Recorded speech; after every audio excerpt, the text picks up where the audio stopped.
MPC BiPC ఇంటర్లో ఏ group అయినా సరే best degree course India's first industry integrated AITP degree. Call now.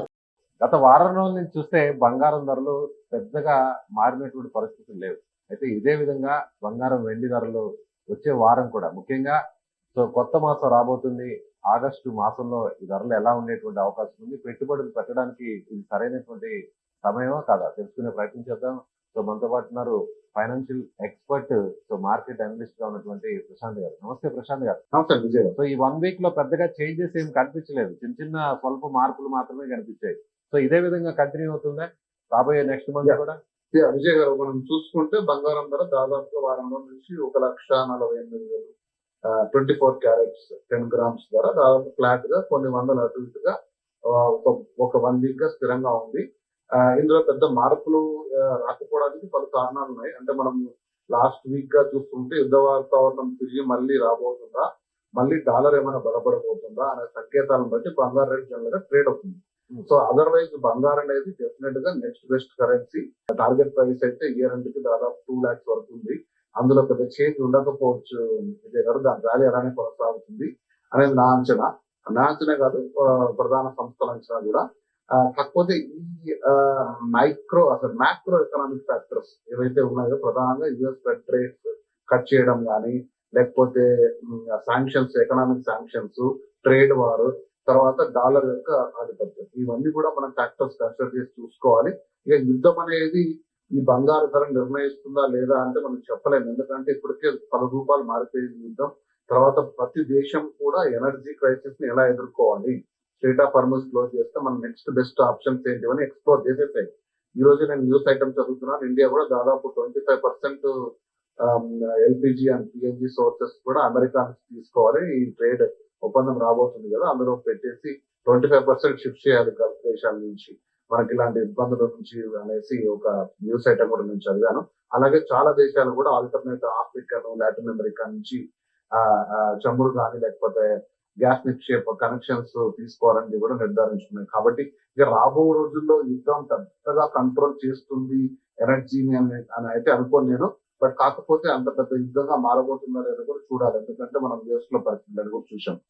Gold rate అనేది unless ఏదో పెద్ద మ్యాక్రో ఎకనామిక్ సిచ్యువేషన్ వచ్చేసి డాలర్ మరింత బలపడిపోయి, అంటే దాదాపు 4 to 4.5% రిటర్న్ వస్తుందండి ఈరోజు గోల్డ్ డాలర్ ఈల్డెడ్ బాండ్స్ మీద, యుఎస్ ట్రెజరీస్ ఉండేది. అది ఏమాత్రం పెరిగితే ఇంకా తిరిగి కూడా గోల్డ్ మీద ఉన్న డబ్బులు కూడా తీసుకెళ్లి దాని మీద పెట్టే అవకాశం ఉంది.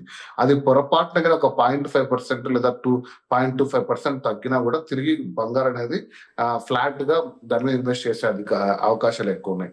ఇప్పుడున్న మార్కెట్ పరిస్థితులు అంచనా వేసుకుంటే స్టడీగా గోల్డ్ మళ్ళీ తిరిగి 1.70 వరకు స్టడీగా నెక్స్ట్ 2-3 months లో వెళ్లే అవకాశాలు ఉన్నాయి. తగ్గే అవకాశాలు అయితే కనపడటం లేదు, బట్ చాలా స్టడీగా వెళ్లే అవకాశం ఉండొచ్చు. అంటే ఒక 2-3 months ఇంకా డిలే అయ్యే అవకాశాలు కూడా ఉండొచ్చు. కాబట్టి మీరు రాబోయే 1 or 2-3 weeks వరకు సేమ్ యాజ్ ఇట్ ఈజ్ ఇలాగే కంటిన్యూ అవుతుంది అనుకోవచ్చా? ఇది కొంచెం కోల్డ్ గానే ఉందండి. అంటే లాస్ట్ 2 weeks మనం అంచనా చూసుకుంటే ఒక 500 నుంచి 1000 రూపాయలు మార్పు తప్ప 2 weeks టైంలో రాలేదు. ప్రధానంగా బంగారు ఎప్పుడు కూడా ఇలానే ఉండేదండి.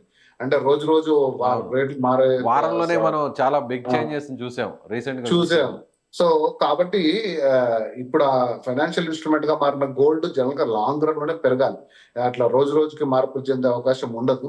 కాకపోతే చూద్దాం, మంచి పరిస్థితులు అంచనా వేసి చూస్తే మాత్రం ఫ్లాట్ గా ఉండేట్టే ఉంది. ఒకవేళ ఉంటే స్లైట్ ఇంక్రీజ్, అంటే గ్రాడ్యువల్ ఇంక్రీజ్ వచ్చే పొజిషన్ లో ఉంది. కాబట్టి మీరు యాజ్ యూజువల్ గా నేను ఎప్పుడు అడ్వైస్ చేస్తున్నట్టు గోల్డ్ స్కీమ్స్ లో ఇన్వెస్ట్ చేసుకోండి. మొత్తం బంగారు యొక్క విలువను మీరు తీసుకోండి. 22 క్యారెట్ ఆర్నమెంట్స్ చక్కగా కనుక్కోండి. మల్టిపుల్ టైమ్స్ ఎస్ఐపి విధానంలో తీసుకోండి.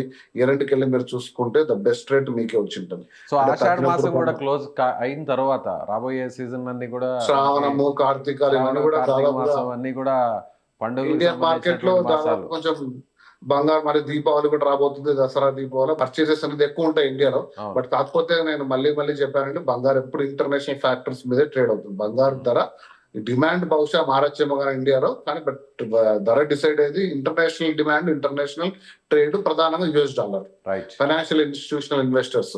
కాబట్టి బంగారంపై మీరు ఏమంటారు నిర్భయంగా కూడా ఇన్వెస్ట్మెంట్ చేయండి. ఏ రకమైన కూడా ఆలోచనలు పెట్టుకోవద్దండి. ఎందుకంటే హిస్టరీలో ఎన్నో దెబ్బలు, ఒడిదొడుకులు, ఎన్నో ఇవన్నీ కూడా ఫైట్స్, వరల్డ్ వార్లు అన్ని కూడా ఫేస్ చేసి వచ్చింది గోల్డ్, ఎక్కడ పడిపోలేదు. ఎన్నో దేశాల కరెన్సీలు పడిపోయాయి, దేశాలే మునిగిపోయాయి. సూపర్ పవర్స్ మారారు. అంటే జర్మనీ నుంచి రష్యా నుంచి చైనా నుంచి అమెరికా, ఇట్లా సూపర్ పవర్లు మారాయి, కరెన్సీలు మారాయి. కానీ 2-3 వేల సంవత్సరాల్లో ఎప్పుడు కూడా బంగారం అనేది తిరిగి మారారు. Right sir, thank you sir, thank you so much.